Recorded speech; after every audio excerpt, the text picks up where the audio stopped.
Hi, Jake Recaps here. Today I'm going to explain a movie called Wang Jin Yi.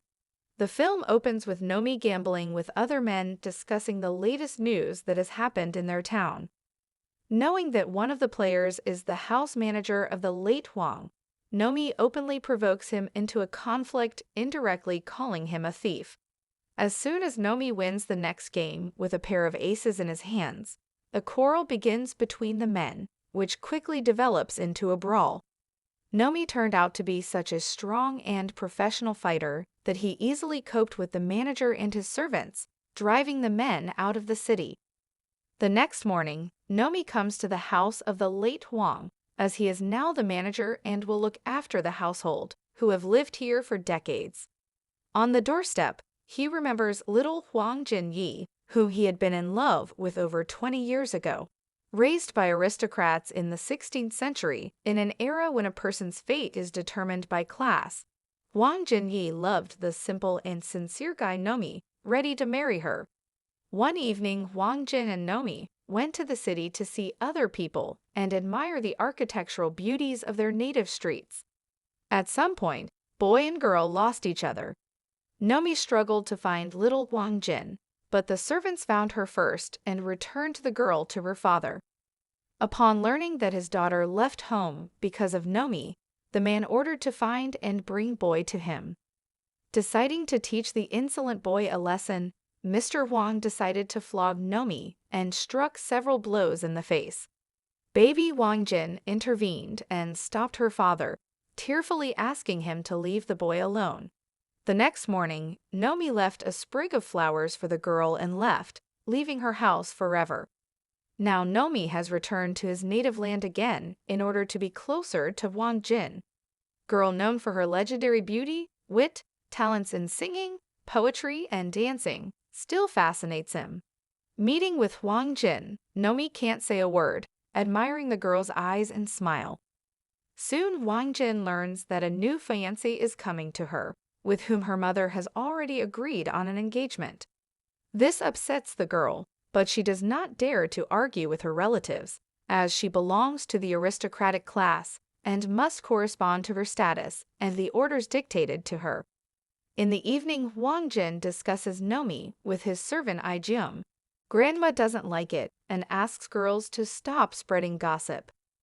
A little later, Wang Jin changes into men's clothes and, pretending to be a boy, goes to the city. At some point, the woman accompanying her notices a friend and leaves, leaving the girl alone. Lost, she accidentally ends up in an area for easily accessible women. She tries to push away other girls who show interest in her and accidentally pushes the man, breaking the wine jugs. He and his henchmen demand from Wang Jin money, when they suddenly realize that in front of them is not a guy, but a girl. This only increases the interest on the part of men, and they are ready to have fun with an innocent aristocrat. Suddenly, Nomi appears here, enjoying authority among the locals. He saves Wang Jin, but this makes her even more unhappy because she is sure that she could cope without outside help. Another evening, a man who fell in love with Wang Jin gets into the territory of her house. Having approached the window, he examines the charming girl and admires her beauty.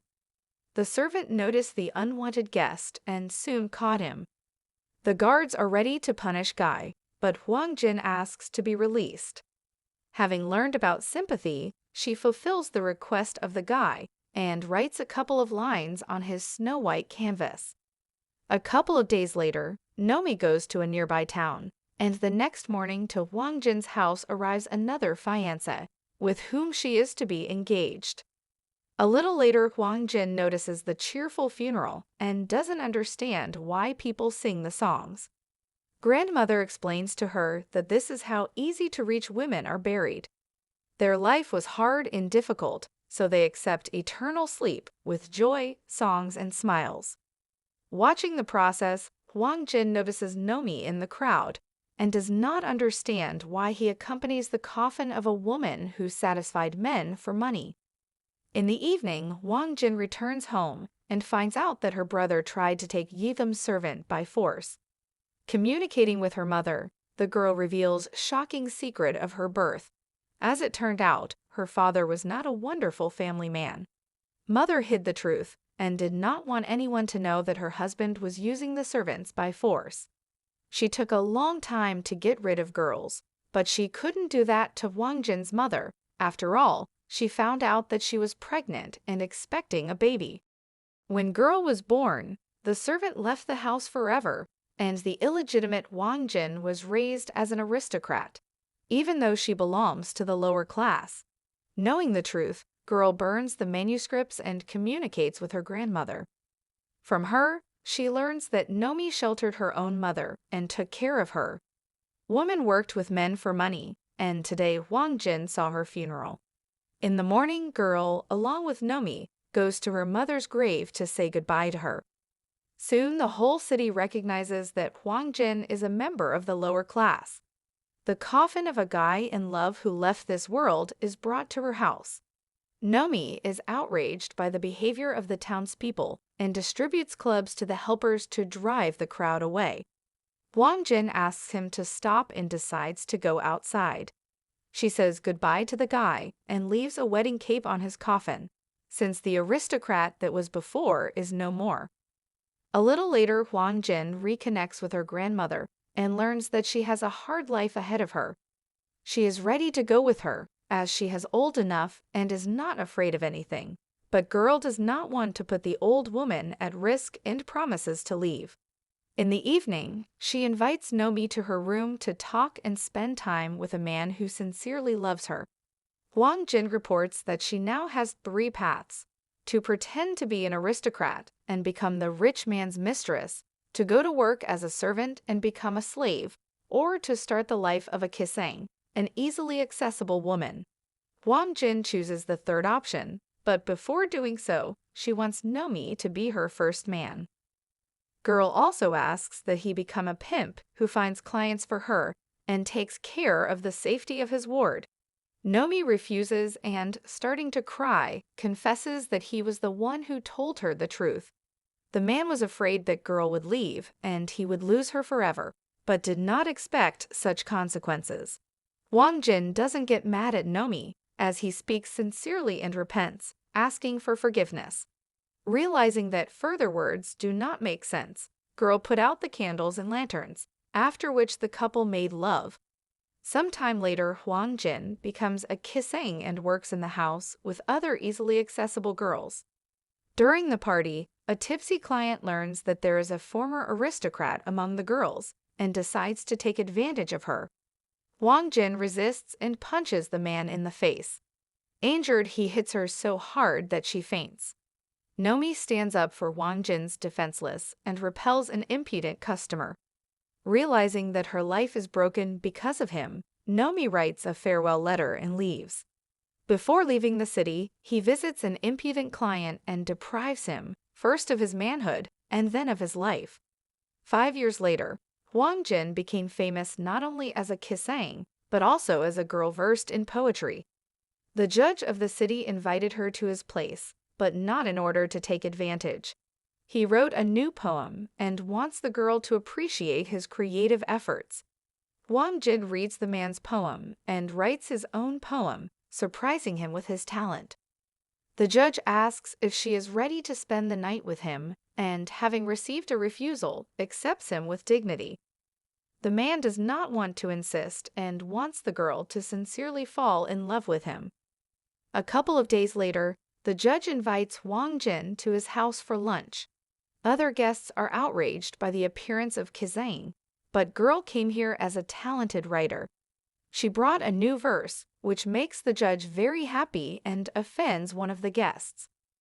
The righteous man is dissatisfied with the words of the girl who insulted him and wants to complain, when he suddenly realizes that Wang Jinyai is the same kisang with whom he spent the night not so long ago. At night, the girl cannot sleep and plays a musical instrument, remembering Nomi. She dreams of being close to the man she loves, but understands that she is not worthy of this, because she is an ordinary kisang, whose task is to satisfy wealthy and demanding clients. Morning Wang Jinyi receives the cherries that Nomi gave her and realizes that he is still somewhere around.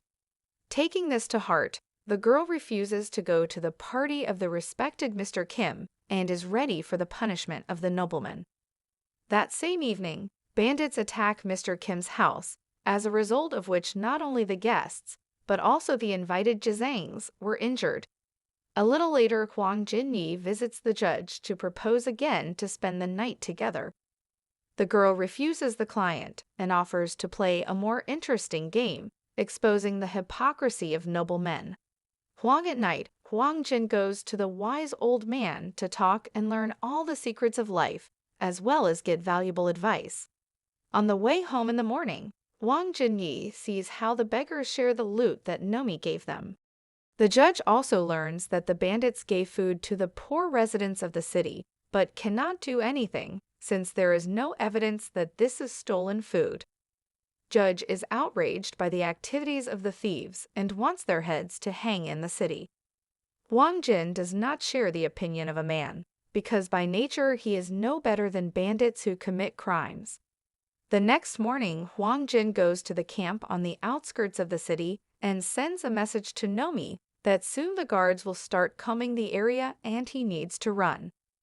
Meanwhile, the judge learns that a royal steward is sent to their city with a check. Before he arrives, the man needs to find the stolen 5,000 coins, otherwise he will be in big trouble. At night, bandits make another raid, robbing the house of a local aristocrat. Morning Wang Jin learns that Nomi has been put on the wanted list, as he and his company sent an entire family to the next world before robbing them. Nomi also learns about what happened and realizes that he is being framed.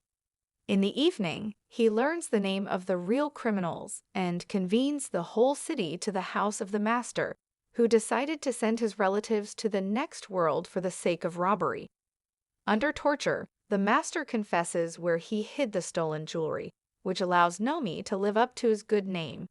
After learning that the guards are coming soon, Nomi and the other bandits run off after asking the locals to tell them the truth. The guard appears ahead of time, so the criminals have to flee. The next morning, searches begin in the city. The guards come to Huang's house, Wang Jin, knowing that Nomi was once her pimp. At night, the girl finds out where Nomi is hiding and goes to him to treat the wound and provide assistance. Meanwhile, the judge finds out that Nomi and Wang Jin has known each other for a long time. Nomi suggests that the girl run away to the island and start a new life, and she agrees, as she still has feelings for him. After learning that the guards are drinking instead of trying to catch the bandit, the judge sends them to jail. The next day, the judge executes the traitors and gathers an army of guards to capture Nomi. At night, they attack the bandit settlement and shoot them with fire arrows. Meanwhile, Huang Jin arranges a wedding for his maid and pimp. While most of the people flee into the forest, Nomi and his assistants enter into an unequal battle with the guards. Realizing there are many more, Nomi orders the burning observation tower to be brought down and uses it as an obstacle so his men can escape. Close Friends continues to celebrate the wedding, but in the evening the groom is kidnapped. The girl turns to the judge for help, but his assistant reports that it was he who kidnapped the guy in order to torture him and find Nomi. Meanwhile, pimp Wang Jin is subjected to inhuman torture, but continues to remain silent. Nomi and his men prepare to leave the city and travel to a remote island. Upon learning that his friend has been arrested, Nomi writes a letter to the judge and shoots an arrow with him into his house. Evening, Wang Jin goes to the judge and asks to let her friend go. Realizing that there is only one way to persuade a man, the girl undresses and makes love to him for the first time. The next morning, the pimp is released. Wang Jin tries to leave, but the judge hits her because the girl doesn't love him. Returning home, she learns that Nomi has returned again to save her and his comrade. Wang Jin returns to the judge's house and sees Nomi, who has surrendered to the guards. 3 days later, girl comes to her senses and learns that 2 days later Nomi will be executed. Huang at night makes his way to a man in prison. He does not regret his act and thanks the girl for the love she has for him. Wang Jin offers Nomi a cup of wine to drink, symbolizing her feelings, and repeats the same symbol that she showed him as a child, confirming her desire to become his wife. The next morning, Nomi is executed by hanging his head in the center of town. Sometime later, Wang Jin takes the ashes of the man she loves and leaves home forever. Arriving in a mountainous area, girl climbs a rock and scatters the ashes of Nomi after reciting her last verse to him. And here the movie ends. Thanks for watching and see you tomorrow at the same time.